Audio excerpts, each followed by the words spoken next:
আপনি আফগানিস্তানের মতো একটা বাংলাদেশ বানাতে চান? জাতীয় নির্বাচন জিতে সরকার গঠন করতে পারলে আফগানিস্তানের মতো বাংলাদেশ বানাতে চায় চরমোনাইর পীরের দল ইসলামী আন্দোলন বাংলাদেশ।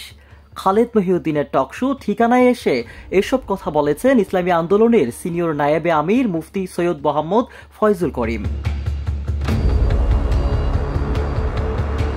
এখনকার কোনো রাষ্ট্র ব্যবস্থার মধ্যে এমন আছে কিনা খালেদ মহিউদ্দিনের এমন প্রশ্নের জবাবে তিনি বলেন, এখন আফগানের মধ্যে আপনি দেখতে পারেন সেখানে শরিয়া অনেক বেশি পালন করা হচ্ছে।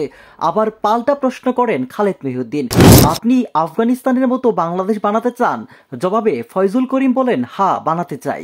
শরিয়া আইন বাস্তবের মাধ্যমে এদেশে মানুষ মুক্তি পাবে। ইরানের শাসন ব্যবস্থার বিষয়ে প্রশ্ন করা হলে ফয়জুল করিম বলেন, এক্ষেত্রে ইরানের যে ভালো দর্শনগুলো আছে যেটা শরিয়ার সাথে সাংঘর্ষিক না তা গ্রহণ করব।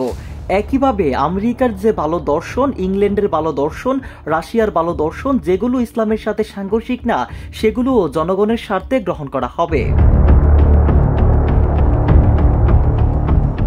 তিনি বলেন, ক্ষমতায় গেলে আমরা যে শরিয়া আইন চালু করব সেখানে কিন্তু হিন্দুরাও অধিকার পাবে, সংখ্যালঘুদের অধিকারও বাস্তবায়ন করা হবে।